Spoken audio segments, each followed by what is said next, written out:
C'est à nous. Une bouteille d'eau. Allez, ok. OK, on se parle. Oui, on se parle. Salut Julien. C'est live sur l'Internet. Salut Julien. Salut Julien Philippe. Smith. Oui. Alors Julien, on s'était rencontrés il y a 4 ans, tu te souviens? On avait fait un portrait de blogueur ensemble en vidéo oui, c'est avec vrai. Christian. D'ailleurs, j'ai regardé récemment même. Ouais. Et puis, à cette époque-là, tu étais surtout connu comme un podcasteur avec ton blog In Over Your Head. On avait parlé de chiffres, à chaque fois que tu sortais un nouveau podcast, tu avais beaucoup de téléchargements, on avait parlé de tout ça. Puis je me souviens à l'époque, j'avais dit aussi, à l'époque on faisait des portraits de blogueurs, j'avais rencontré plein de monde. J'avais fait une prédiction, j'avais dit ces gens-là ne savent pas à quel point ils vont avoir du succès dans quelques années. Là, on s'en retrouve 4 ans après. Alors là maintenant, voilà que tu es devenu un conférencier. D'ailleurs, oui. Tu fais des conférences, tu as écrit un livre avec Chris Brogan qui s'appelle Trust Agent. C'est ça. Peux-tu expliquer un petit peu le thème du livre? Il est juste paru en anglais pour l'instant. Non, il a été traduit dans plusieurs langues, mais je ne sais pas si ça a été publié pour l'instant. D'ailleurs, les droits français ont été achetés, mais une compagnie française de France. OK. Fait que, on verra, là, mais ça a été aussi traduit en chinois, traduit. Donc, ça a été publié en août de 2009, fait que ça fait presque 10 mois à ce point-ci. Ça a été lu beaucoup, on a vendu beaucoup d'exemplaires, New York Times bestseller, etc. Ça parle juste du fait que faut qu'on comprenne les communautés à l'intérieur du web, pour savoir leur parler, pour savoir quels sont les principes qu'utilisent les personnes qui ont du succès dans le web pour pouvoir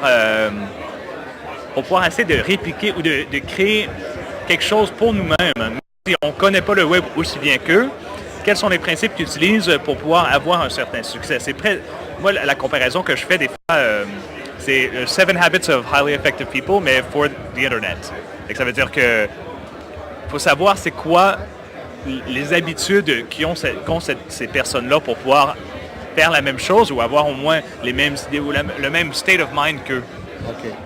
Et là, le livre, tu l'as écrit avec Chris Brogan, qui est américain.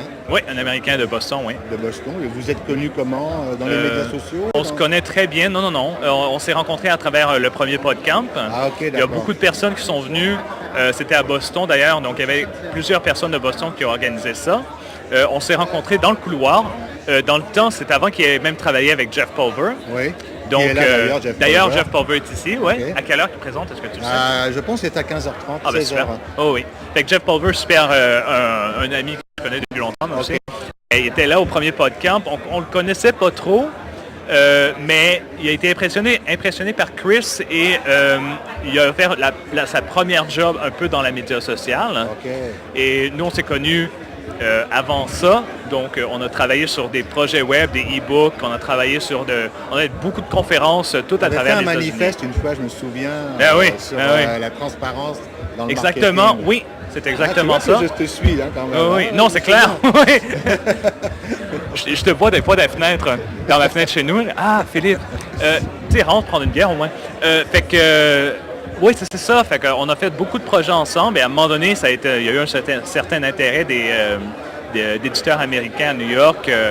Et donc, on leur a parlé, puis c'est devenu un livre comme ça. Là. Vous avez écrit votre livre à deux? Oui. Okay. Et comment ça s'est passé, l'écriture? Tout sur Google Documents, donc c'est vraiment 20e siècle. Vous faisiez un partage de documents sans arrêt et un reprenait derrière. Donc, à tous les fois que j'écris un paragraphe, c'est comme publié automatiquement à l'intérieur de Google Documents. Et donc, il va voir ce qui s'est passé, ça s'auto-sauvegarde automatiquement. Okay. Donc, il va voir la nouvelle version, je vois la nouvelle version. C'est presque plus facile parce que... Vous l'avez écrit à distance? Oui, exactement. Sauf le concept en tant que tel. Le concept lui-même, on a fait ça à Boston. J'habitais là pendant 2-3 mois.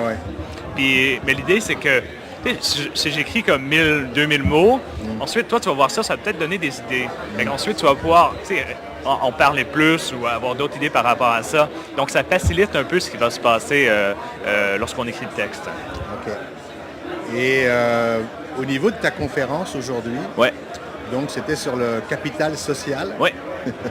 Alors, peux-tu expliquer un petit peu le thème pour les gens qui n'y ont pas assisté? Donc, la manière la plus facile de comprendre ça, c'est que, mettons que moi j'ai une pomme puis toi tu as $1.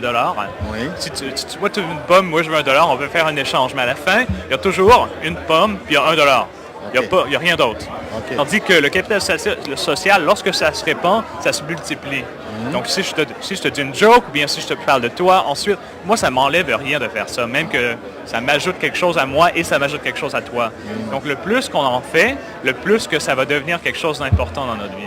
La personne qui est à l'intérieur, qui s'occupe du bar dans le village, tout le monde le connaît parce que tout le monde va au bar. S'il est capable de créer quelque chose, je sais pas, quelque chose d'autre, s'il est capable de faire une soirée à tous les jeudis, qui fait je sais pas trop quoi, c'est tout du capital social, ça se multiplie à l'intérieur d'une communauté. Donc, il faut être au centre de cette communauté-là, le plus possible, mais en restant authentique, numéro 1, et en offrant de la valeur à cette communauté-là. Donc, pour chaque communauté, c'est toujours différent. Il faut parler un peu la même langue qu'eux, dans un certain sens, puis il faut aussi savoir, il faut les connaître individuellement, il faut les connaître comme groupe pour savoir ce qui leur intéresse. Alors, on parle beaucoup en ce moment du ROI sur sur les réseaux sociaux. Ouais. Dans ce que tu disais, toi, tu as prononcé plusieurs fois le mot communauté. Est-ce que tu penses que beaucoup de gens veulent réussir à faire des affaires en utilisant les réseaux sociaux, mais on dirait qu'il y a des fois ils ne voient pas la notion de communauté, puis c'est quoi de parler d'une communauté, puis c'est quoi de donner une valeur à une communauté. C'est vrai, hein? Oui, c'est comme ils comprennent à peine le concept, mais ce qui se passe, ce qui est intéressant, c'est que on sait qu'il va y avoir... On sait qu'il y a quelque chose de positif qui va se passer à l'intérieur d'une communauté lorsqu'on y participe. Oui. Mais on ne sait pas quand que ça va se passer. On ne sait pas ce qui va se passer.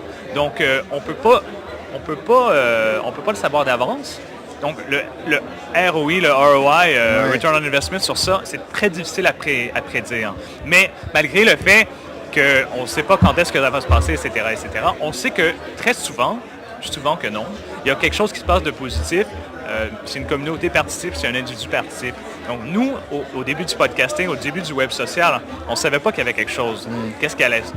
On fait ça pour le fun, là, d'ailleurs.